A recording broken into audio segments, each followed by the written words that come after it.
we were actually sitting here talking about Highlander.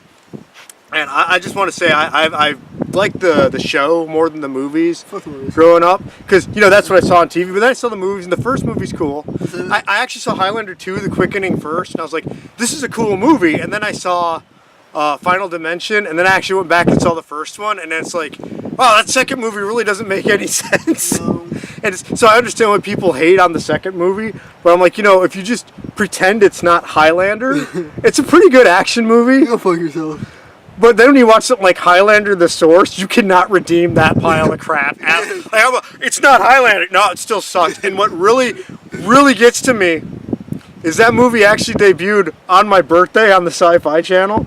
So I was all excited because that was when I was in the Navy, and I asked for the night off. Like, it's my birthday, I'm going to take off. There's a new Highlander movie. I've been waiting for this for a few years. They've been working on it. This is going to be awesome. That's sad. And oh man, the guy that was the other RP that was working with me, he was a big Highlander fan too. Like, as soon as the movie was over, like, my cell phone rings and I pick it up and it's him. And he's like, "Did you watch that pile of crap?" Yeah, He's like, I had to call and say something. But then that came out at the same time as the anime, the Highlander, The Search for Vengeance. Dear God. Which had, like, a similar plot, but somehow it made it work. So, it's like they both kind of had the same stuff going on, but the anime worked. But it's like, how many of those MacLeods? Because you got Duncan and Connor, and then I forget the guy's name in the anime, but he was a MacLeod. Patrick? Was it Patrick? Not sure. And then the animated series, that was like Quentin, which doesn't really count, but still. But then there was a video game they're doing for like PS3, I think it was, that got canceled, and he was going to be another MacLeod. So man, I wish that the 3 games that got canceled that I wish came out, man. Yeah, Duncan's the other one that matters. So I got a good story. This girl I dated through most of high school, our first date, we go to the movies, and I was like, "What do you want to see?" And I figured she's gonna pick some girly movie, and Highlander Endgame had just come out. She's like, "Let's go see Highlander. I love that movie." And then she like started singing the theme song. So what are you with that bitch now? She's married, and she, despite the fact that we both grew up down in Milwaukee, she actually lives around here as well. Actually, not too far from Solu Estates, surprisingly. So you want to know this bitch? What? No. She's married. No, we're good. She was in the hospital though, in town here a couple weeks ago. So I messaged her. I was like, "Hey, what room are you in? I'll come by." And she's like, "Oh no." She's like, "It was just like an overnight thing. I'm home now." This is like 10 in the morning. She's like, "Yeah, I got home like an hour ago." It's like, oops. So yeah, Highlander, awesome franchise. Yeah, there were three video games. Since we got to keep something gaming going on that I've always wanted to throw in there. There was a Highlander game that got canceled.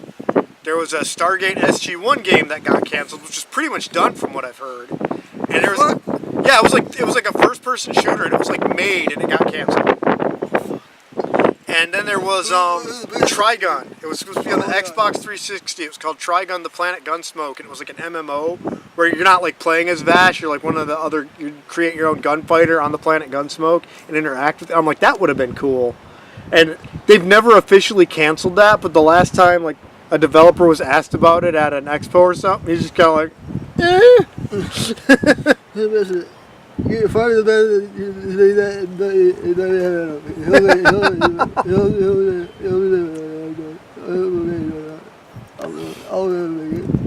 I think I'm gonna make this like its own separate video. Like, here's our video actually talking about Highlander, another dumb crap that we like. Yeah, I read this book. So okay, I bought a Kindle years ago. I've still got it. And what I would usually do is I just read whatever was free, right? Yeah, sure. So this was like 2012 when I bought it. So Twilight's big. So half the crap I'm reading are these paranormal romance novels, which 4 out of 5 would be garbage. And then you'd get one that was like, hey, that was actually pretty cool, but usually it'd be like part of a series, and it would never be like the first book. It'd be somewhere in the middle. And I'd be like, well, that was cool, and I enjoyed it, but not enough to buy the rest of the series, because it's clearly, like, I'm not a teenage girl or young housewife. I don't really care enough. But there was one, it was like the first book was free, and I read it, and I'm like, this is cool, and I ended up buying the rest of the series. And for the most part, it played out like a fantasy action series, but it was like every like 4 or 5 chapters, the author was like, "Oh, just so you know, this is technically a romance novel. So here's all the cheesy romance crap." Like right in the middle of like some action scene or something. No, it was called the Ruby Ring Saga. And it was weird because I like started reading it because it was under paranormal romance, and it starts out this woman's like a Sasquatch researcher, and I'm like, I don't like where this is going. But it didn't go there. It was like the Sasquatch was like the guardian of this portal to this other world or something. They like played no part in anything. They're just like, they get to the other side and everyone's like, oh yeah, we know all about them. But so she gets caught up with this like group of immortals. She like marries this king because she needs this ring from him to go back through the portal to her world. And then it makes her like immortal, and they're like bound together. So if one of them gets killed, they both die. But she doesn't want to be with him, so they're like fighting each other at one point. And she screams something out at him in like true B-movie fashion. I'll never forget this. She says something like, "In my world, when immortals try to kill you, they scream out that there can be only one. Don't you have courtesy?" And he's like, "What?" Because it's like this medieval world. He's like, "What are you talking about?" She's like, "It's a movie." And he's like, "The fuck's a movie?" Like, he doesn't know what a movie is. But yeah, that was actually a pretty cool series. It's like every 4 or 5 chapters, you get a whole chapter. It's like the 2 main characters doing nothing but confessing their love for each other for like 4 or 5 pages. And then they'd go back to slaughtering people. But I mean, I fell for it. I bought the whole series, so I'm like, that's pretty good. I can't complain.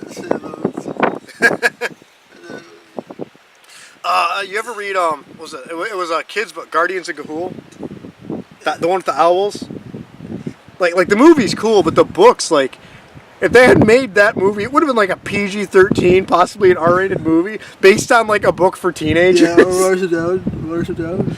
Oh yeah, man! I remember seeing the original Watership Down when I was a kid. Like, here's a happy cartoon movie about bunnies. No, damn good movie, but you know, growing up in the '80s, so we had like that, and then like the Ralph Bakshi Lord of the Rings I saw. That was when Don Bluth was doing all the movies like an American Tail and Secret of Nim, and anime was getting really big, like Dragon Ball. Yep, Black Cauldron. Oh, I love the Black Cauldron. So it's like I was used to like the scarier, darker animated films, but like Watership Down, even as an adult, that'll just blow your mind. And it's all like political, like exposition, and it's like it's subtle, but you still get it. Like it's not being subtle, but it is subtle. Not like Animal Farm. The pigs are evil. No, the humans are evil, and the pigs become the humans. Like that one just throws it in your face. But yeah, no, Watership Down is awesome. I haven't seen the new one. Have you watched the new one? It's like a CGI live action type thing on Netflix. You still do YouTube at all? Because I know you used to have a YouTube channel. No, okay. I watched all your videos, man. Where you're talking about like dealing with Parkinson's and everything. That got to me, man. That was informative. I did not know enough, and then I remember watching your videos. It's good stuff, man. And also, you showed up in my videos acting like a snotty jackass. Beating a bear to death with your bare hands and then bringing him back from the dead so you can kill him again. Hey,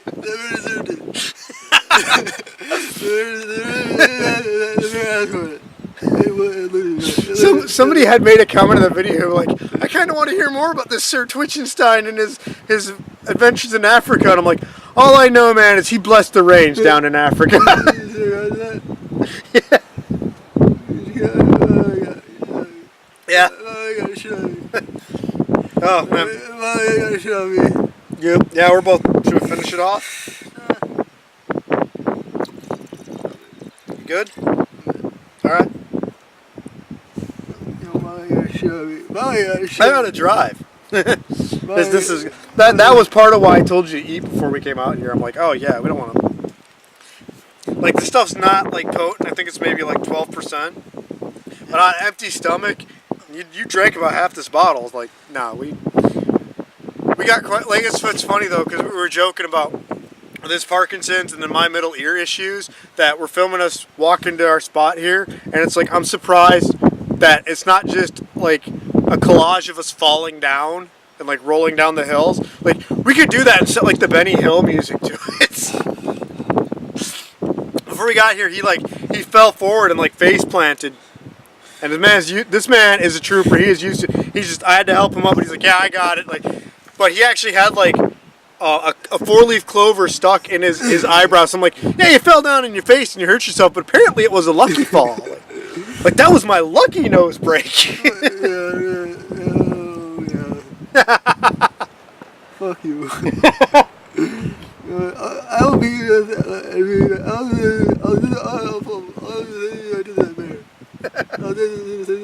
I'll do the same thing. So you probably couldn't hear him, but he says, "I'll do the same thing to you as I did to that dead bear." But you brought him back, so to kill him again. But he'll bring me you'll do it 3 times. Killed him, brought him back, killed him again, brought him back, and I was like, "We're cool now." I don't know if I ever told this story. I might have in one of my folks' tales, but it goes on. So when I was in the Navy, met my buddy Sean. He was another RP. We met in boot camp.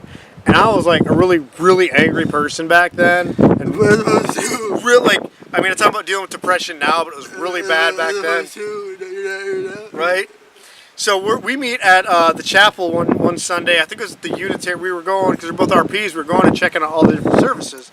I believe we actually met at the Unitarian Universalist, their mass or whatever they call it.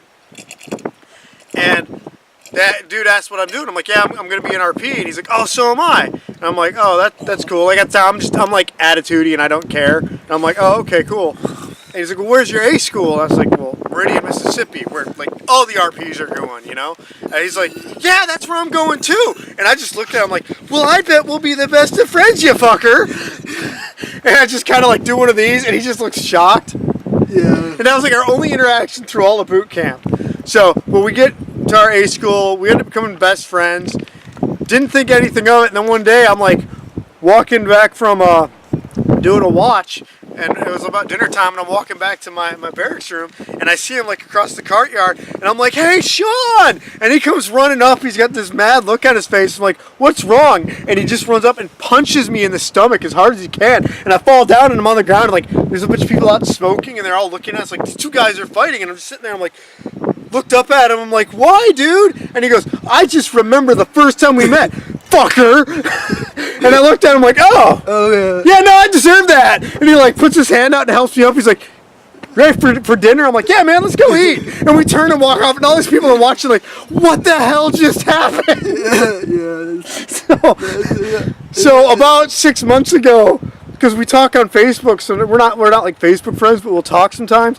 So about 6 months ago, I'd messaged him on Facebook, and it's asterisk, runs up to you and hits you in the stomach as hard as I can, asterisk. And the next line, I just remember the first time you remember the first time you met me, fucker. And he just messaged me back, oh my God, I'm going to die laughing. Oh God. He's nuts. He is as nuts as me, and then his dad was a vet. His dad was a SEAL. And his dad was actually one of the Buds instructors for a while. So, this is great. So he was a born-again Christian or something. Oh, God. So, and the rest of his family's atheist. So he goes to his dad. He's like, yeah, I enlisted in the Navy. And he's like, really? He's like, well, what job did you get? He goes, well, I'm going to be a chaplain's assistant or something. And his dad's like, Navy doesn't have chaplain's assistants. He goes, yeah, man, that's the recruiter told me. He said it was a non-combative role, so I don't have to worry about going to Iraq. And I get to, help with the chaplain, and if he can't do the services, I get to do the service for him. And his dad looks at him and goes, your recruiter lied to you. He goes, that's what they do in the Army. That's what the chaplain's assistants in the Army does. Because the religious programs, especially the Navy, are very much combatants because you're the chaplain's bodyguard. You're probably going on the front line because they're sending the chaplains out on the front line to give the last rites to the dying Marines. He's like, you are almost guaranteed combats.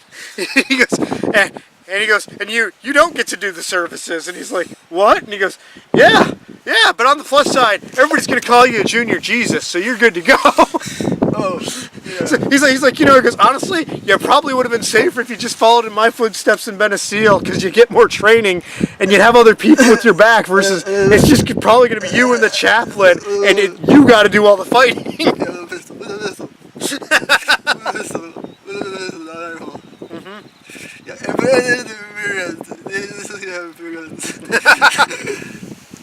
So it's funny, so it's like, his dad was a SEAL and he was a cop for all these years.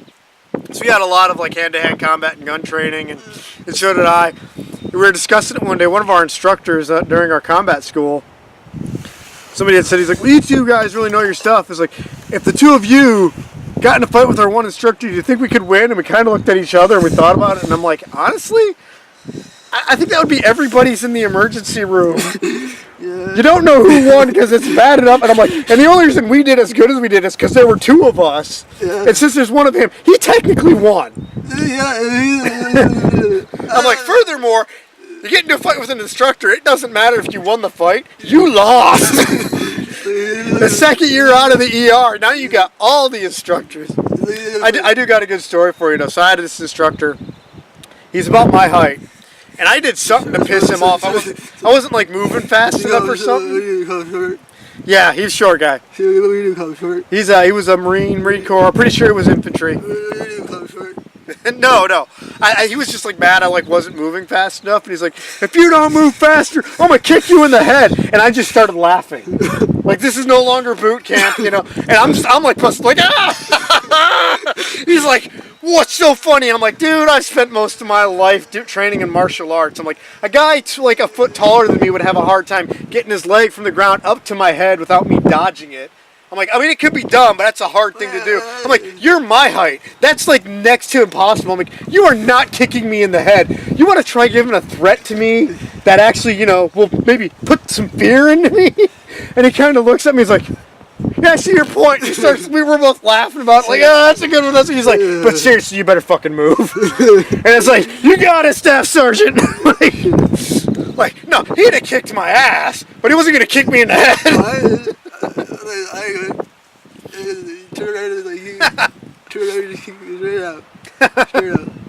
So I got another good story that me and my one buddy Luca, we did a lot of fencing, and one night we decided to go fencing outside because the gym was closed.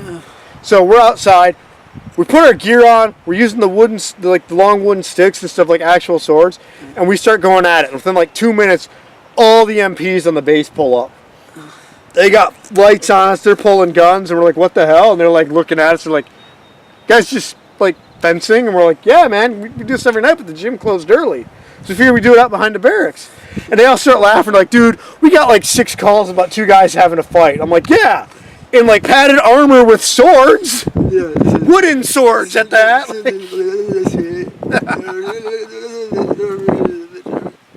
Yeah, right. Well, since we're sitting here talking about the military and we just got a little dribble back, let's pouring out for all those fallen. I kind of wish it wasn't on the boardwalk and it had been on the grass, but that's all right. Hallelujah. For all the Marines, sailors, airmen, soldiers. So it goes out to you guys. This guy, you were in the Army, right? Almost. Yeah, till the Parkinson's got really bad? Yeah. Right on, man. So, yeah, pouring out for them. Last bit of mead. I think we're going to get out of here. It's getting a little chilly because we are right by the lake. Good times, man. Good times. Oh, you alright, dude? No, that's sand, man. That's not a 4-leaf clover. He's good. This guy was walking past us on the boardwalk here, and he gets right in the middle of the boardwalk and goes, "You shall not pass!" And the guy just like, and walked by him and shook his head. Clearly he's not a Balrog.